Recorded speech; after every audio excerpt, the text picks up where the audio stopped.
अब दोस्तों आपको याद ही होगा कि भारत फ्रांस से 26 राफेल लड़ाकू विमानों को अपनी नेवी के लिए परचेस कर रहा है और इसी के तहत तैयारियां पूरी हो चुकी थी। लेकिन जब यहां पर फाइनली डिस्कशन उसके प्राइस को लेकर किया गया तो फ्रांस की तरफ से उसकी जो कीमतें हैं वो डबल करके भारत के सामने रखी गई। और एक तरह से अगर देखा जाए तो ये भारत के लिए बहुत ही बड़ा झटका था, क्योंकि भारत ये एक्सपेक्ट नहीं कर रहा था कि फ्रांस इतनी ज्यादा कीमतें राफेल मरीन के लिए लेगा। लेकिन अब क्योंकि यहाँ पर भारत पहले से तैयारी करके बैठा था कि भारत ने ऑलरेडी 36 की संख्या में अपनी वायुसेना के लिए राफेल लिए हुए हैं, तो ऑब्वियसली यहाँ पर फ्रांस भारत को राफेलों को थोड़ी सी और सस्ती कीमतों पर देगा। लेकिन जब फ्रांस की तरफ से ये डबल कीमतें यहाँ पर लगाने को कहा गया तो फिर भारत ने इसको अभी म्यूट पर रखा हुआ है और इस पूरी डील को अभी नहीं किया गया है। लेकिन दोस्तों इसी को लेकर अब एक बड़ी अपडेट यहाँ पर निकल कर आ रही है और जो कि बहुत ही बेहतरीन है। आपको बता दें कि ग्रीस, जी हाँ, ग्रीस भारत का अच्छा मित्र है और अभी ग्रीस की तरफ से भारत के सामने एक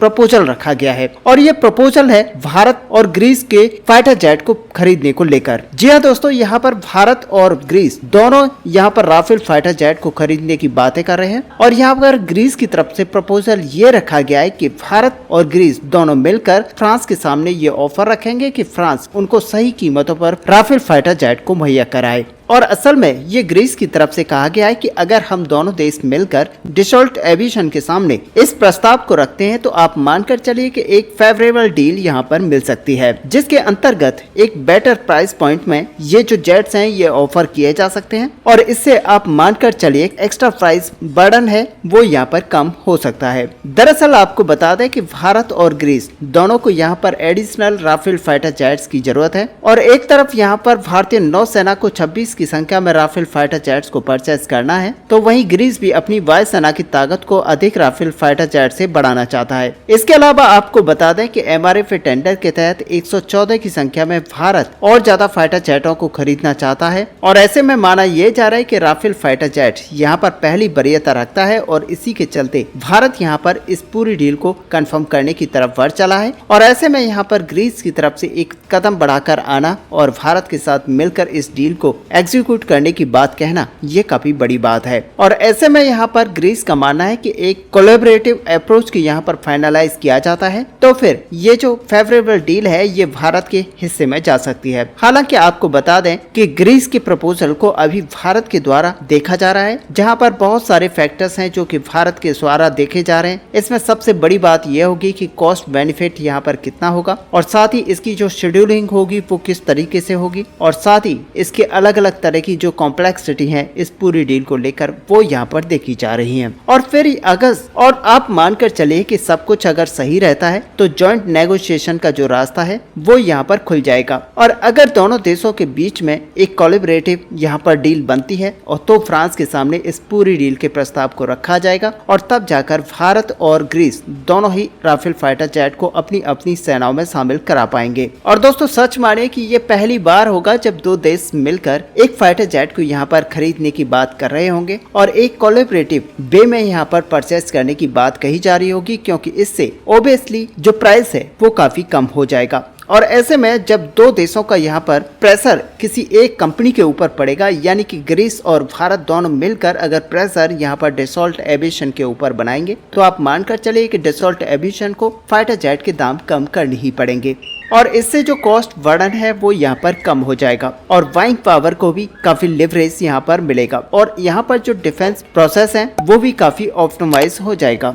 ऐसे में दोस्तों आपको बता दें कि हमने भी कई बार यहाँ पर MRF टेंडर की बात की है और कई सारे अलग अलग मुद्दों को लेकर यहाँ पर बात की जाती है, जहाँ पर MRF टेंडर बिल्कुल कॉमन यहाँ पर आता है। लेकिन असल में देखा जाए तो MRF टेंडर एक बहुत ही महत्वपूर्ण हमारी वायुसेना के लिए है, जहाँ पर वायुसेना को एक अच्छी खासी ताकत इस टेंडर के तहत मिल सकती है। अगर ये 114 फाइटर जेट हमारी वायुसेना को सही समय से मिल जाते हैं तो यहाँ पर हमारी वायुसेना की जो स्क्वाड्रंस की कमी है वो पूरी हो सकती है। और ऐसे में देखना यह होगा कि जल्द से जल्द भारत यहाँ पर MRF टेंडर को कंप्लीट कर पाता है और साथ ही यहाँ पर MRF टेंडर के तहत जो लड़ाकू विमान चुना जाता है उसको जल्द से जल्द यहाँ पर डिलीवर किया जाता है, तो फिर ये हमारे लिए फेवरेबल होगा। ऐसे में आपको पता ही है कि हमारे जो खुद के प्रोग्राम्स है वो काफी डिले चल रहे हैं। अब चाहे आप तेजस MK2 को ले लीजिए या फिर MK1 को ले लीजिए, ये काफी डिले चल रहे हैं। और यहाँ पर तेजस MK2 की बात की जाए तो माना यह जा रहा है कि 2030 तक ये बनकर तैयार होगा और उसके बाद में प्रोडक्शन में भेजा जाएगा। जब प्रोडक्शन में जाएगा उसके कुछ समय बाद ही ये फाइटर जेट हमारी वायुसेना के अंदर शामिल होना स्टार्ट हो जाएगा। लेकिन वही MK1 की बात की जाए तो MK1 यहाँ पर 2028 के एंड में या फिर 2029 के स्टार्टिंग में आपको प्रोडक्शन में जाता हुआ दिखाई देगा। और इसकी जो टाइमलाइन है वो काफी डिले है, जिसके तहत आप मानकर चल सकते हैं कि इसमें थोड़ा सा और डिले भी देखा जा सकता है। ये कोई बड़ी बात नहीं होगी जब इसमें और डिले देखा जाए, लेकिन अगर ये फिर भी 1 से 1.5 साल के डिले के साथ आता है तब भी यहाँ पर भारतीय वायुसेना को इन लड़ाकू विमानों को सम्मिलित करने के लिए करीब 2030 तक वेट करना पड़ेगा। और ऐसे में उस समय तक मैनेज करने के लिए यहाँ पर MRF टेंडर की सबसे ज्यादा जरूरत होगी। और इसी के तहत यहाँ पर भारतीय वायुसेना को 114 लड़ाकू विमानों की जरूरत है, जहाँ पर MRF टेंडर एक अहम डील यहाँ पर हो जाती है। अब यहाँ पर सबसे बड़ी बात यह निकल कर आती है कि प्रधानमंत्री श्री नरेंद्र मोदी जी का ये 3rd टर्म है और यहाँ पर कई सारे बड़े डेवलपमेंट आपको देखने को मिलेंगे। और अब सबसे पहले अगर देखा जाए तो हमारी डिफेंस डील्स यहाँ पर होती हुई दिखाई देंगी, जहाँ पर PM मोदी की तरफ से सबसे पहले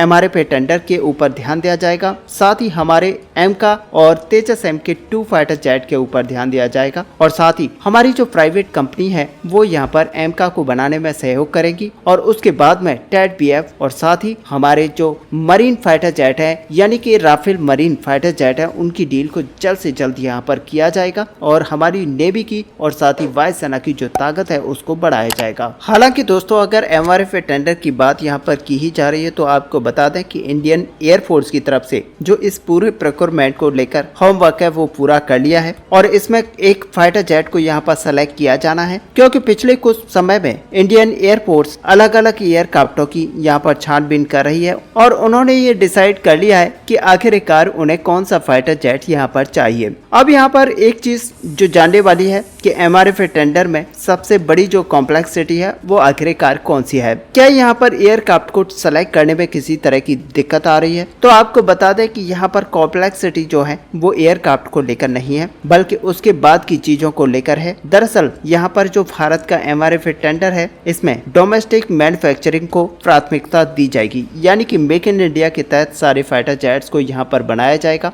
और इसमें जो फॉरेन और डोमेस्टिक मैन्युफैक्चरर हैं वो यहाँ पर इंडियन कंपनी के साथ कोलैबोरेट करेंगे और भारत के अंदर ही सारा प्रोसेस यहाँ पर आगे बढ़ाया जाएगा। इससे न केवल यहाँ पर जॉब क्रिएट होंगी बल्कि हमारी जॉब्स के साथ ही यहाँ पर भारत को एक ऐसे फाइटर जेट को बनाने में और साथ ही टेक्नोलॉजी को भी सीखने में सहायता मिलेगी। और साथ ही हमारा जो मेक इन इंडिया मिशन है वो भी यहाँ पर पूरा होगा। और बड़ी बात तो यहाँ पर यह है कि हमारी जो डोमेस्टिक लोकल कंपनियां हैं उनको भी यहाँ पर एक्सपर्टाइज हासिल होगी, क्योंकि वो भी इस सारे प्रोग्राम के कई सारे पार्ट्स को बनाएंगी। ऐसे में आपको बता दें कि इस प्रोग्राम के अंदर आपको पब्लिक और प्राइवेट पार्टनरशिप की एक बेहतरीन शुरुआत देखने को मिलेगी, जो कि इंडियन डिफेंस को यहाँ पर काफी ज्यादा आगे लेकर जाएगी। ऐसे में आपको बता दें कि MRF टेंडर के तहत जो फाइटर जेट यहाँ पर सेलेक्ट किया जाएगा उसको यहाँ पर इंश्योर करना पड़ेगा कि इसकी जो कॉस्ट है वो एबव नहीं होना चाहिए, यानी कि बहुत ज्यादा नहीं होनी चाहिए। और उनकी तरफ से जो लाइफ साइकिल सपोर्ट है ये लगातार बना रहना चाहिए। और इसीलिए जो इंडियन गवर्नमेंट है वो अलग अलग तरह से चीजों को कंसीडर कर रही है और इसमें ये देखा जा रहा है कि आखिरकार कौन सा एयरक्राफ्ट वैल्यू फॉर मनी है और इसकी एक्विजिशन कॉस्ट आखिरकार कितनी होगी और लॉन्ग टर्म ऑपरेशनल रहने पर इसके जो खर्चे हैं वो कितने रहेंगे। इसके साथ ही बहुत सारे फैक्टर्स को यहाँ पर देखा जा रहा है और इन सब को मैनेज करते हुए भारतीय वायुसेना की तरफ से, भारतीय गवर्नमेंट की तरफ से इस डील को फाइनलाइज किया जाएगा। ऐसे में दोस्तों कुल मिलाकर कहना यही होगा कि आने वाले समय में यानी कि 3 से 4 महीने के अंदर ही एक बड़ा डेवलपमेंट आपको देखने को मिलेगा, जहां पर भारतीय सरकार इसको फाइनलाइज करने को लेकर पूरी तरह से जोरों पर काम कर रही है। और ऐसे में आप मानकर चल सकते हैं कि 2024 के अंदर ही एक बड़ा डील यहां पर हो सकता है। ऐसे में दोस्तों इस पूरे टॉपिक को लेकर आपका यहाँ पर क्या विचार है? क्या भारत को यहाँ पर MRF टेंडर के तहत 114 लड़ाकू विमानों को फाइनलाइज करते हुए राफेल फाइटर जेट को सेलेक्ट करना चाहिए? आप अपना व्यू हमें कमेंट पर लिखकर बता सकते हैं। साथ ही अगर वीडियो आपको अच्छी लगे हो तो लाइक और शेयर करना ना भूलें। मिलते हैं नेक्स्ट वीडियो में, तब तक के लिए जय हिंद, जय भारत।